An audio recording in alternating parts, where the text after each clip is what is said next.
A Shalom Akim, Shalom, Shalom. All praises, glory, and honor to Yahweh Bashim Yahushai, Bashim Makakodash, the honors, the apostles, and the others who are millstone of teaching us truth. Salutations to the sincere Akim and Akwatham and listen. May the blessing of election be upon your house. My name is Brother Okwai. Back in here with another quick and just an hopefully an edifying lesson. And for today's lesson, I kind of wanted to read this article here in regards to what's going on in California in regards to the water, right? So, I know, pursuing that's what that's the Lord's judgment. That's not all that fire that's been going on there.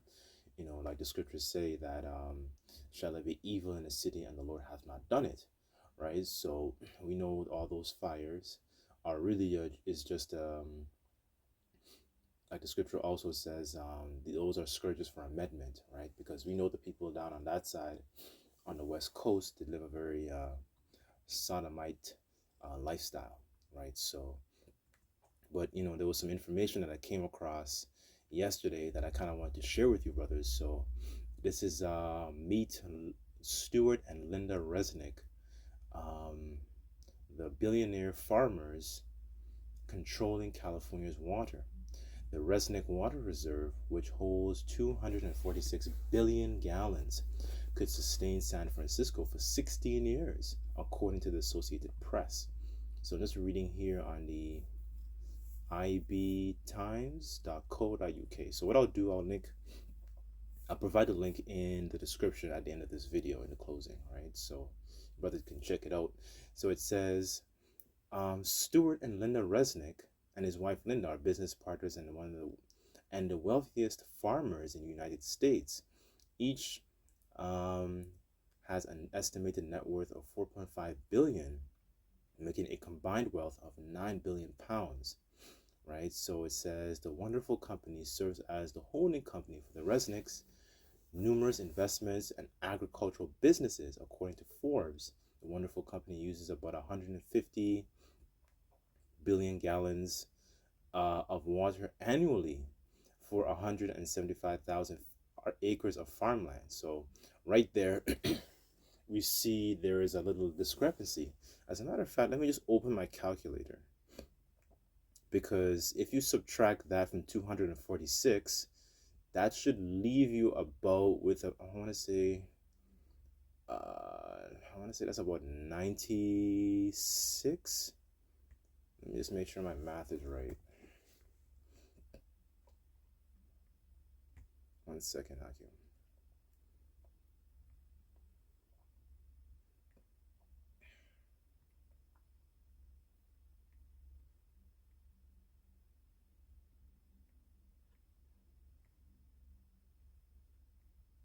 So you have 246 minus 150.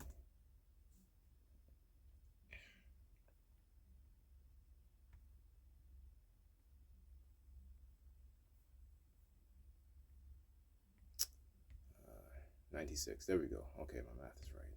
Yeah. So now you have 96 billion gallons left over, right? So let me just read a bit about these people, right? And who these people are. So it says the Resnick's portfolio, their empire includes some of these brands. So one of the brands I have are actually on the screen of this video. You brothers probably have seen this before. It also includes pomegranate juice, wonderful pistachios, wonderful almonds, Paramount citrus fruits, Halo, that sell like those mandarins, and Telaflora. I'm not sure what that. I think that's a flower delivery service, right? So let's get an insight of who these people are, right? So these people are essentially hoarding a lot of water to themselves now, right? So because they gave an insight of how much is used for their agricultural businesses, and they also gave how much access of water they actually have, right? So now there is a discrepancy here, right? So it says in the 1980s, they began to invest in pistachios, almonds, fruits, and wine, right? So they engaged with key stakeholders in California's water management. This meeting believed in 1994 to have resulted in a monetary plus agreement. Sorry, Monterey plus agreement, a controversial deal that transferred the Kern Water Bank from public ownership to private contractors. This policy forced local governments to purchase water from private companies and receive it from the state for free, right? So now essentially they have there's a private ownership of a resource that's actually involved here. As a matter of fact, let me get a quick precept um, since the topic of water is coming up, right? Because let me go to my apocrypha. Just bear with me 1 second.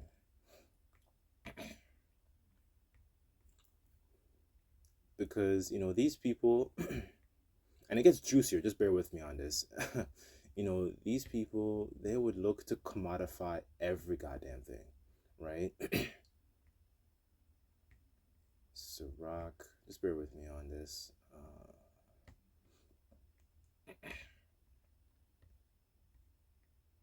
think it's 26. 1 second. Okay. This is Sirach 39, verse 26, and it says, "The principal things of a whole use of a man's life are water, fire, iron, and salt, and flour of wheat, honey, milk, and the blood of the grape, and oil and clothing. All these things are good for the godly, so to the sinners they are turned to evil," right? So these are the principal things that the Lord created the earth, for us to actually use, right? In righteousness, of course, but because the earth has been given into the hands of the wicked, they take the things that are naturally upon the earth and they use it to essentially oppress the people, because the scriptures say that the soul that's within these people is not upright, right? So let me go back to the article. Just bear with me. Hold on.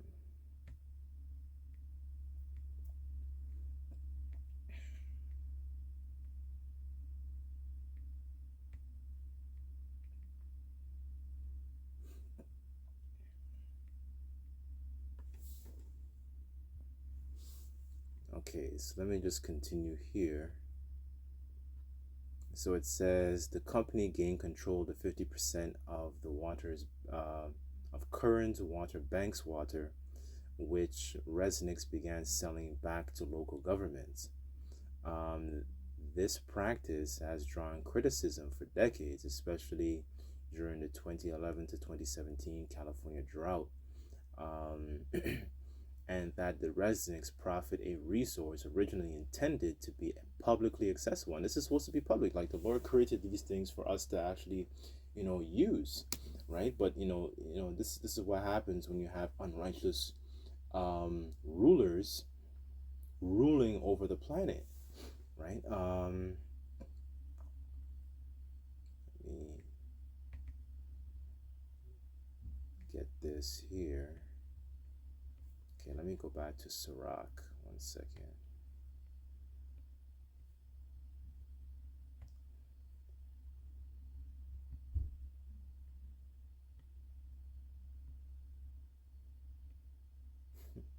This is Sirach 14, verse 3. And it says, "Riches are not comely for a niggard, and what should an envious man do with money?" Right? So this is the mindset, that these people have. Their mindset is to essentially hoard all the resources, to themselves, and they allow you people to essentially, to just, feed off crumbs like your pigeons. Like, when you might have a piece of bread maybe, and then you might take a little piece of it, or you might take the ends of it, and you dash it to the pigeons. That's exactly what these people do. Esau has the fatness of the earth, right? And through his, whether it's his technology, his sword, military um, capabilities, these people have the actual resources to be able to do upright, but but the soul that's within him is not upright. This is the mindset that these people have. Let everybody else kind of just, starve basically, right? Let me go back to the article. As a matter of fact, let me go to the law since I'm mentioning, because we're talking about agriculture and things of that nature. Um, because in agriculture, what you normally would do is to actually, if you have, as a matter of fact, let me just read it. um, since we're kind of talking about agriculture and so on and so forth, this is in Leviticus chapter 19, verse 9, and it says, "And when ye reap the harvest of your land, thou shalt not wholly reap the corners of thy field." And it says, "Neither thou shalt gather the gleanings of thy harvest. Thou shalt not glean thy vineyard, neither thou shalt gather every grape of thy vineyard. Thou shalt leave them for the poor and stranger. I am the Lord Yahweh, thy power," right? So, in terms of agriculture, when we have like a vineyard, or some kind of land resource, we're not supposed to essentially, reap all the corners of that particular vineyard. We're supposed to leave a portion behind for the people who are, a little bit more or less fortunate, right? That's kind of like your little that's your heavenly social welfare system that the Lord has created, right? But this is the mindset of these people, is to not allow you to actually be able to reap some of the benefits of the land at all. They kind of just want to hoard all the resources for themselves and tell you some BS about, oh, the world's, it's, we're running out of food, or things are in short supply, and all this kind of stuff, right? I always want to tell you some BS or something like that, right? Let me go back and read a little bit more here, because I haven't gone to the juicy part yet. Just bear with me on this. Okay, so this is an insight of their early lives here. And this is what Esau does also. This is what I noticed as well. Here it's discussing a little bit of their philanthropic donations. So essentially, they give certain donations to, whether it's maybe candidates or initiatives. So they would do these particular things, and even Bill Gates is another person too. He's another example of this. So what a lot of these rich elites like to do, these Edomites, they like to present themselves like, as as a so-called good guy, right? And meanwhile, in the background, they do all these heinous different acts, you know. Um, so here, for example, it says they donated $50,000 to an initiative to target foster care reforms, and have made substantial political contributions to Hillary Clinton, Joe Biden, John McCain, and Arnold Schwarzenegger. So they like to present themselves with the money that they have to seem like, they're a good person, right? But they essentially, they transform themselves into that angel of light, so making themselves look good, right? So you would, and that's another thing also.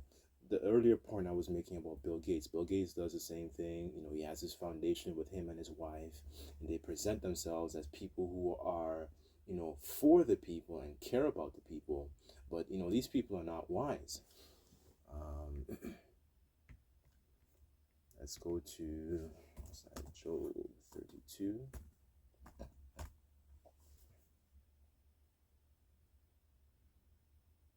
This is Job 32 and 9, and it says, "Great men are not always wise, neither do the aged understand judgment." Right? So these people, in terms of their status in the world, these people are not great because they don't actually keep in mindset the the ways of Yahweh Bashem El Shai. They're great in terms of they have status in the world, so to speak, right? But these people are not great because when they have all these resources and technology and quote unquote knowledge, so to speak, right? They don't actually use it to actually benefit the welfare of the world. The scriptures say the multitude of the wise is in the welfare of the world, right? You can't actually run a society the way you're running it. Like another example is Bill Gates when he was cutting down all those trees because he's claiming he wants to reduce carbon, right?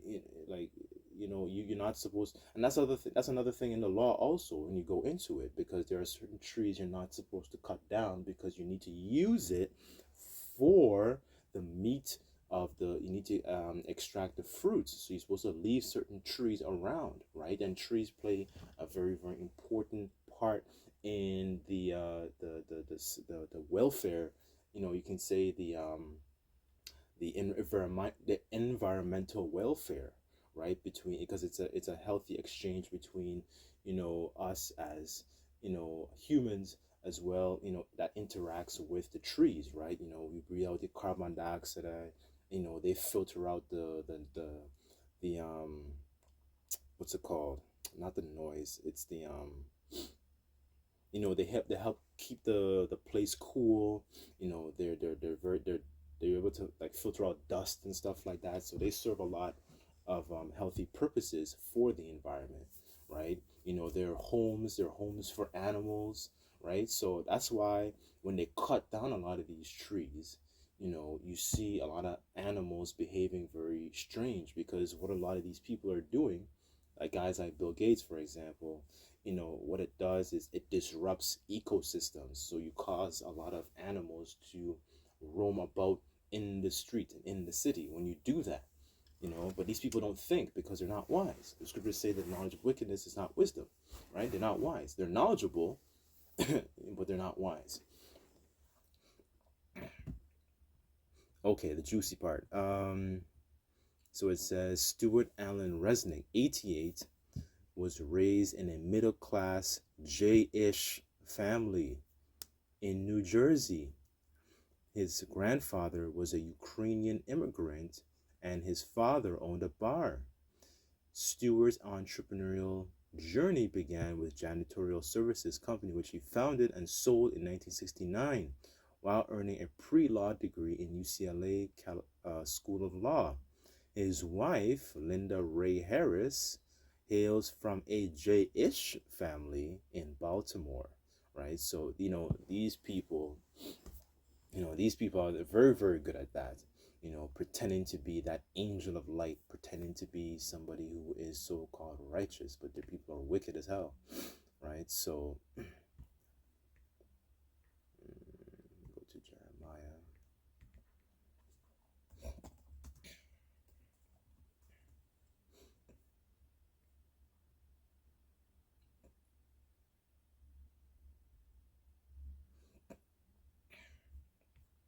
Let me get this in the NLT.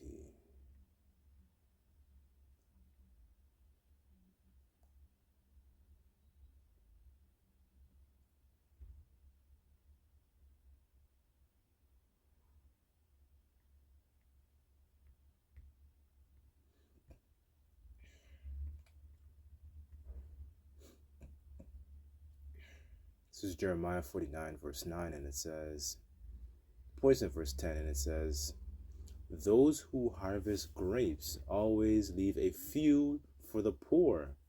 If thieves came at night, they would not take everything. Oh man. So they have a mindset of taking everything for themselves, right? And leaving you people with nothing. And they boast about it too. What does Klaus Schwab say? You will own nothing and be happy about it. That's a proud statement. you know Verse 10, and it says, but I will strip bare the land of Edom, where there be no place left to hide. His children, his brothers, his neighbors will be destroyed, and Edom itself will be no more, right? So, there's a rude awakening and judgment coming for these people, right? Um, he's being stripped and made bare first, through the prophets, because we're exposing the wickedness that these people do on the planet Earth, right? So you have, of course, that fire is a judgment of the Lord, but you see, what's going on when you have unrighteous taskmasters watching over the resources of the world.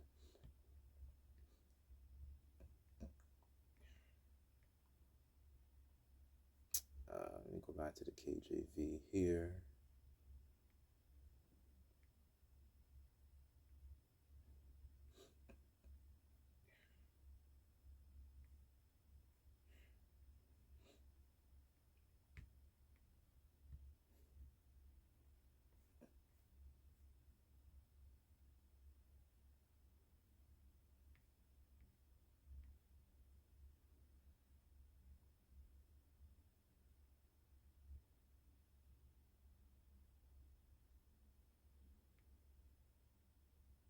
Okay, so Habakkuk 2 and 4, and it says, "Behold, his soul is not lifted up. The soul which is lifted up is not upright in him, but the just shall live by his faith. Yea, because he transgresseth by wine, he is a proud man, neither keepeth at home, who enlargeth his desire as hell, and is as death, and cannot be satisfied, but gathereth unto him all nations, and heapeth unto him all people." Right? So these people they have a very unsatiable appetite, where they always constantly want more, and this is the mindset of a lot of the companies that they run in different countries. They go in, they extract a lot of the natural resources, and they hoard it for themselves, right? And then it leaves your Israelites, like, if you go into the company Shell gas station, they did the same thing over there, and they began to hoard a lot of the oil for themselves. They started to weaponize, not weaponize, like it's more control the military there, because they use the funds they generated to essentially pay off the military and use the military to prevent protests and so on and so forth, to make sure they continue doing the wickedness they can do in that land. Meanwhile, you're destroying the welfare of the actual land itself, right? You're causing a lot of pollution to run rampant upon the planet Earth, right? Let me get a last one here. Revelation 6 and 4, and it says, "And I went out another horse that was red, and power was given to him that sat upon and took peace from the earth, and he shall kill one another, and there shall be given him a great sword." And we know Esau was the one that was blessed with the sword, and he was going to use it to gather the fatness of the earth, right? And how a horse, simply represents power, right? So these are the people, that govern this planet Earth, and this is the vibration of living under unwise king. Because now, when you have people like this running the planet Earth, people behave in that niggardly way, especially, trickling down on a small, minute level, like a lot of Israelites that know that they're Israelites, and different camps, they might commodify the word and use it to oppress even their own people, right? So you see the vibration of what happens when you have wickedness of wicked rulerships. It trickles down even to you regular day Babylonians, right? This is why the earth needs new governance, right? So anyways, that's pretty much the article, but I'll attach it in the description below. But Lord's will, as always, this lesson was edifying. Just like to give all praises, glory, and honor to Yahweh Bashim Shai. Till next time, I say Shalom.